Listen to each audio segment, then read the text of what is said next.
Perkenalkan, nama saya Brian Agusto Haikase dengan NIM 20030200075, kelas C, semester 1, jurusan Ilmu Administrasi Bisnis, Fakultas Ilmu Sosial dan Ilmu Politik, Universitas Nusa Cendana Kupang. Tujuan saya membuat video ini untuk memenuhi ujian tengah semester para mata kuliah pengantar sosiologi.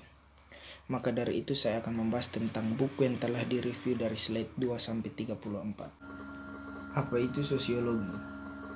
Sosiologi adalah ilmu yang mempelajari hubungan dan pengaruh timbal balik antar gejala sosial dan antara gejala sosial dengan gejala non-sosial. Ilmu yang mempelajari hubungan antar manusia dalam kelompok dan ilmu yang mempelajari interaksi sosial dan hasilnya yaitu organisasi sosial. Ilmu yang mempelajari struktur dan proses kemasyarakatan yang stabil. Ilmu yang mempelajari struktur dan proses sosial, terutama perubahan sosial. Mengapa muncul sosiologi? Menurut Berger dan Berger, pemikiran sosiologis berkembang manakala masyarakat menghadapi ancaman terhadap hal-hal yang dianggap sudah seharusnya.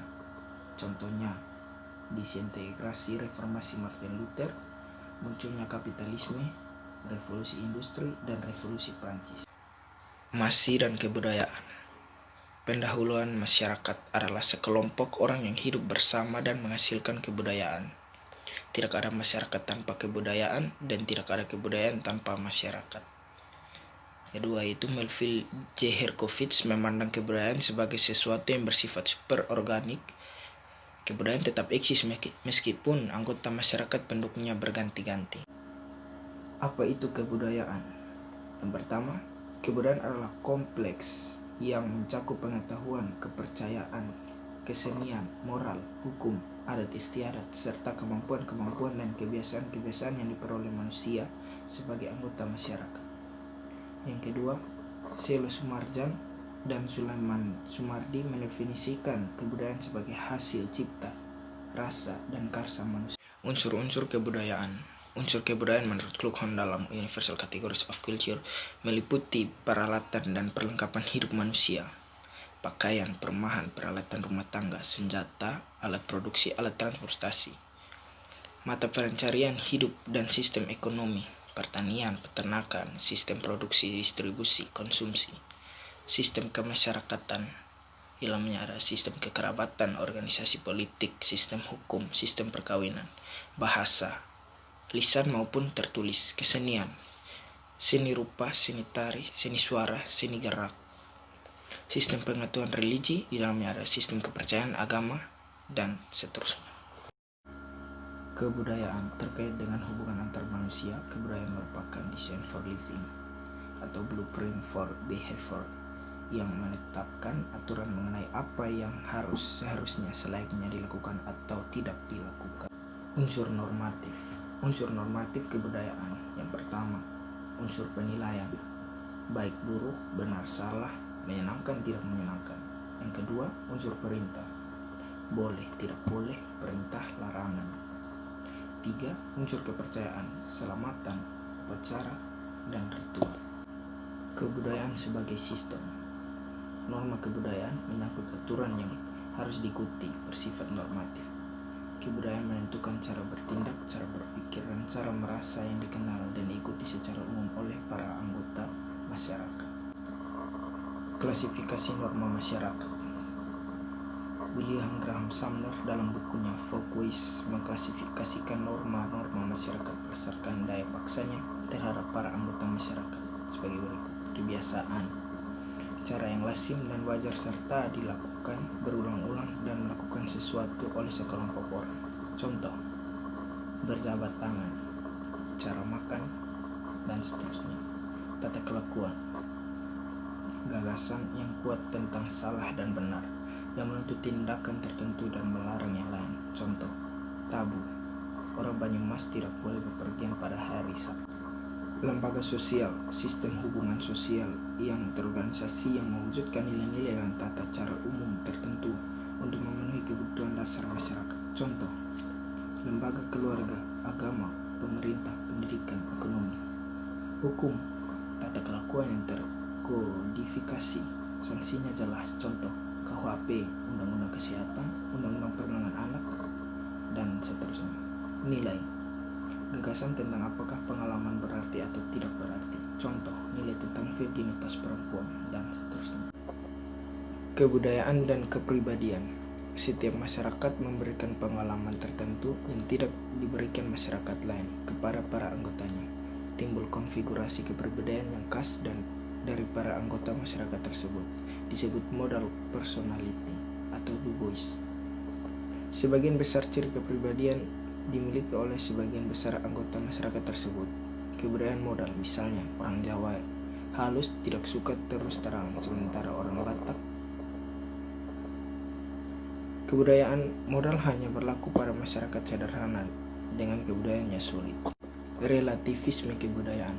Fungsi dan arti suatu unsur adalah berhubungan dengan lingkungan atau keadaan kebudayaan. Kita tidak bisa menganalisis kelompok kebudayaan lain dengan motif, kebiasaan, dan nilai-nilai kita. Relativisme kebudayaan. Contoh, bagi masyarakat Indonesia, hamil sebelum menikah adalah buruk, sementara bagi masyarakat suku Bontok di Filipina adalah baik sebagai bukti bahwa wanita tersebut subur. Bagi orang Madura, melakukan pembunuhan dalam carok adalah mulia karena membela harga diri dan kehormatan, namun menurut KUHP adalah kriminal. Etnosentrisme dan seknosentrisme. Etnosentrisme adalah kecenderungan setiap kelompok untuk menekankan keunggulan kebudayaannya. Kebudayaannya sendiri menjadi patokan baik buruk, benar salah, tinggi rendah, berharga tidak berharga. Contoh, menyebut diri sebagai orang terpilih atau Yahudi, ras unggul atau Jerman, sementara yang lain dianggap kafir, barbar, tidak beradab, terbelakang, dan seterusnya. Etnosentrisme adalah pandangan yang lebih menyukai hal-hal yang berbau asing, gagasan, produk, gaya sendiri dianggap inferior. Contoh, McDonald lebih prestisius dibanding Bockberet. Anak belajar dari kehidupannya. Yang pertama, jika anak dibesarkan dengan celaan, dia belajar memaki. Jika anak dibesarkan dengan permusuhan, dia belajar berkelahi. Jika anak dibesarkan dengan cemoohan, dia belajar rendah diri. Jika anak dibesarkan dengan penghinaan, dia belajar menyesali diri. Kedua, jika anak dibesarkan dengan toleransi, dia belajar menahan diri. Jika anak dibesarkan dengan dorongan, dia belajar percaya diri. Jika anak dibesarkan dengan pujian, dia belajar menghargai. Jika anak dibesarkan dengan sebaik perlakuan, dia belajar keadilan. Jika anak dibesarkan dengan dukungan, dia belajar menyenangi dirinya. Jika anak dibesarkan dengan kasih sayang dan persahabatan, dia belajar menemukan cinta dalam kehidupan. Sosialisasi. Pertama, menurut Peter Elberger, berbeda dengan makhluk lain yang seluruh perilakunya dikendalikan naluri atau insting, manusia tidak dibekali naluri yang lengkap. Manusia mengembangkan kebudayaan untuk mengisi kekosongan yang tidak diisi naluri. Kebudayaan harus dipelajari oleh setiap anggota baru masyarakat melalui sosialisasi. Yang kedua, apa itu sosialisasi? Socialization is a process by which a child learns to be a participant member of society. Yang dipelajari melalui sosialisasi adalah peranan-peranan atau rules. Peranan adalah perilaku yang diharapkan dari seseorang yang memiliki status tertentu. Status adalah posisi seseorang dalam suatu kelompok dalam hubungannya dengan kelompok. Teori sosialisasi. Pertama, menurut Herbert Mead. Menurut Mead, setiap anggota baru masyarakat harus mempelajari peranan-peranan yang ada dalam masyarakat, pengambilan peran atau role taking. Dalam proses ini, orang belajar mengetahui peran yang harus dijalankannya dan harus dijalankan orang lain. Kedua, tahap-tahap bermain atau play stage. Pada tahap ini, seseorang akan meniru sebagai peran ayah, ibu, guru, dan seterusnya, tanpa memahami tahap permainan atau game stage.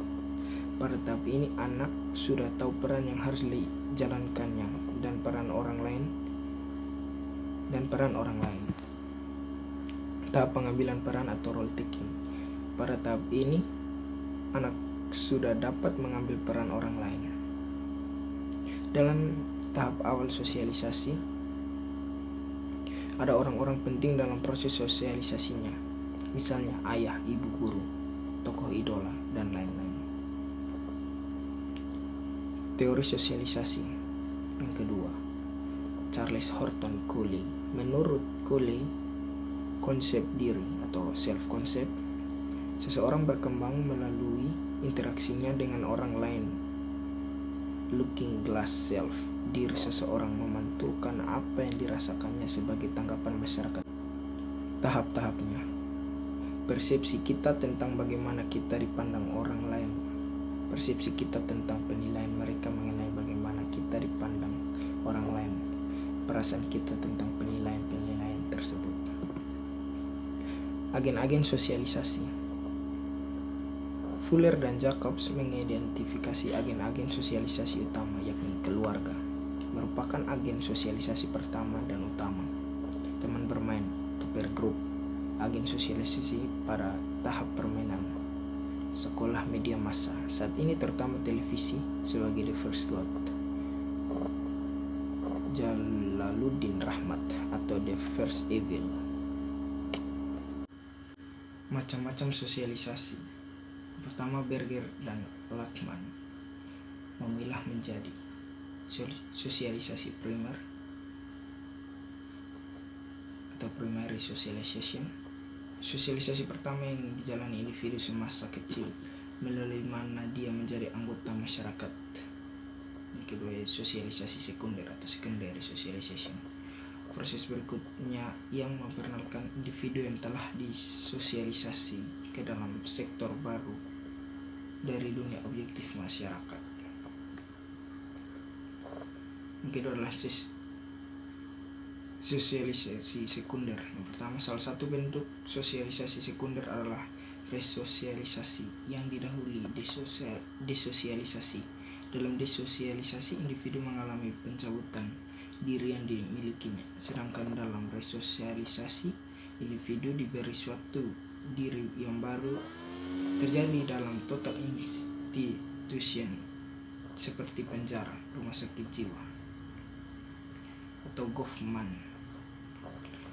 Ketiga adalah sosialisasi sekunder. Yang kedua, bentuk sosialisasi sekunder yang lain adalah anticipatory socialization, yakni bentuk sosialisasi sekunder yang mempersiapkan seseorang untuk peranan baru. Contoh Akabri, Akmil, West Point, dan seterusnya. Pola-pola sosialisasi. Pertama, Jaeger memilahnya menjadi repressive socialization, menekankan penggunaan hukuman terhadap kesalahan. Cirinya penekanan pada hukuman dan imbalan, menuntut kepatuhan anak, komunikasi satu arah nonverbal, dan berisi perintah. Tekanan pada keinginan orang tua keluar sebagai significant other. Yang kedua adalah participatory socialization, penekanannya pada interaksi komunikasi lisan anak menjadi pusat sosialisasi kebutuhan anak penting, keluarga sebagai generasi. Interaksi sosial, pendahuluan. Interaksi sosial merupakan hubungan sosial yang dinamis menyangkut hubungan antar individu, antar kelompok, antar individu dengan kelompok.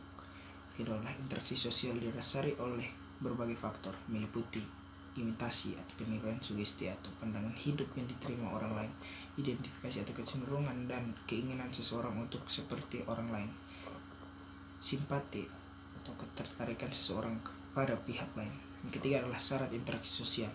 Suatu interaksi sosial hanya mungkin terjadi apabila memenuhi dua syarat. Ada kontak sosial atau social kontak, atau komunikasi atau komunikasi. Bentuk interaksi sosial pertama adalah Gillen, dan Gillen memilahnya menjadi proses asosiatif yang terbagi menjadi akomodasi, asimilasi, dan akulturasi. Proses disosiatif meliputi persaingan, pertikaian, atau konflik. Yang kedua adalah Kimball Young, membedakannya menjadi oposisi yang mencakup persaingan atau kompetisi dan pertikaian atau konflik, kerjasama atau cooperation yang menghasilkan akomodasi, diferensiasi yang menghasilkan sistem pelapisan sosial.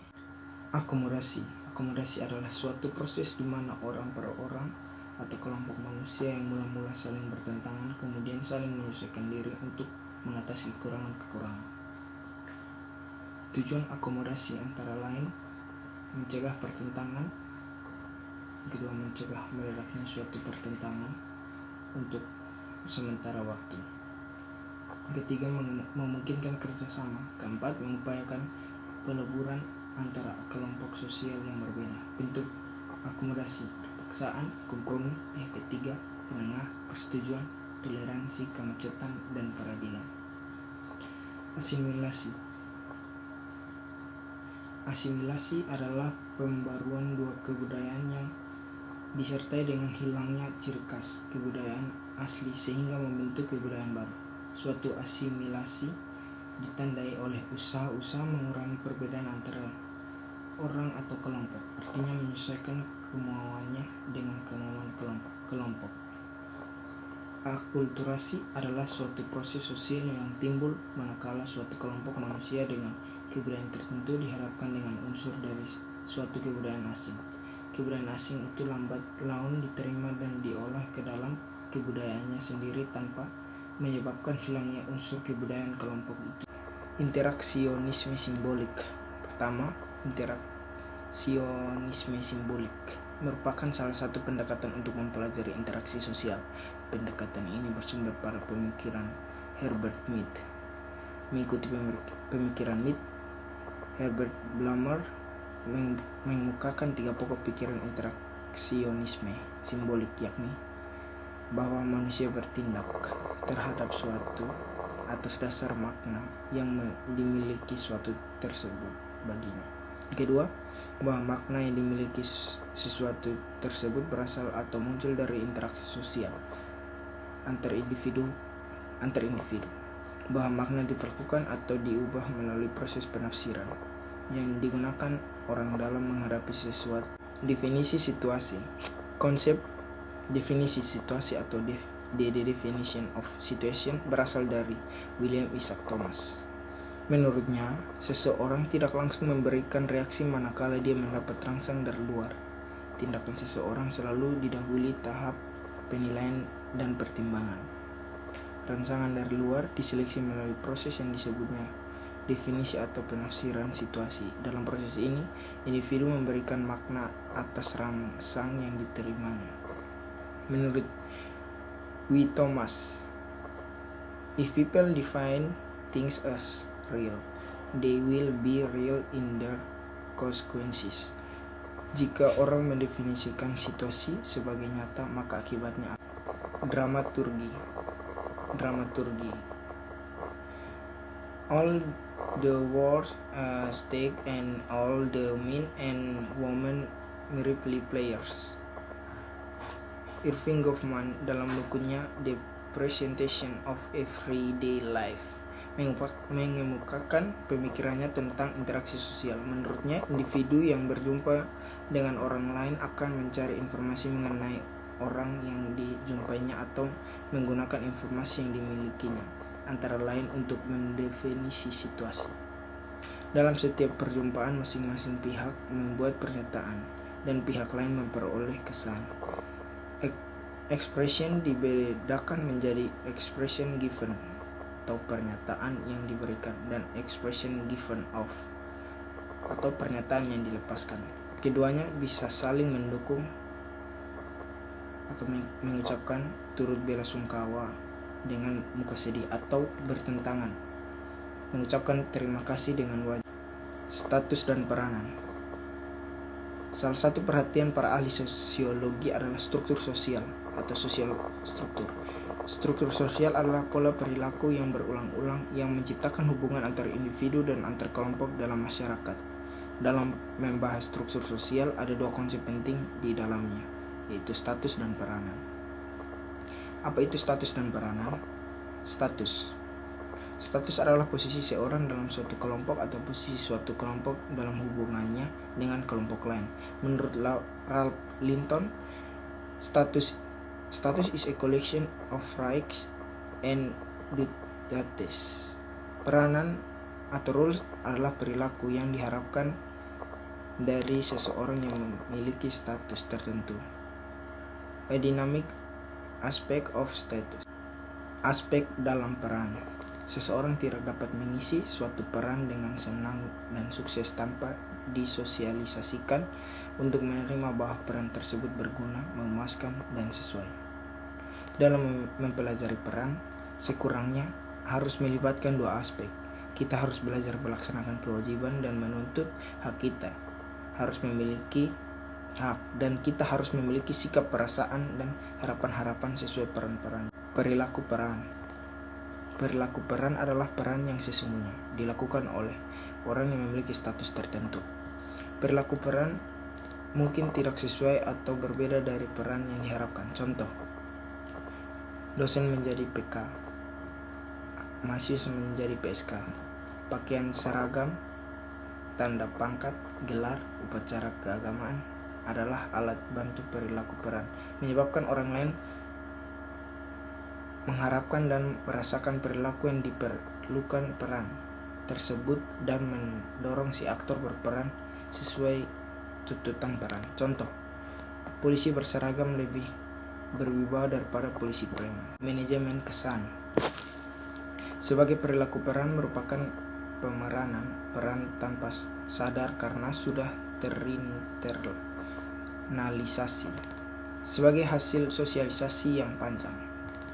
Namun beberapa perilaku peran merupakan upaya sangat sadar untuk memproyeksikan citra diri, menciptakan kesan yang diinginkan orang lain.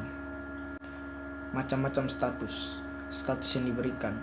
Status yang diberikan masyarakat kepada individu terlepas dari kualitas dan usaha individu di bawah sejak lahir. Contoh, gelar kebangsawanan, ras, etnis, gender, kebangsaan, agama, usia, dan seterusnya.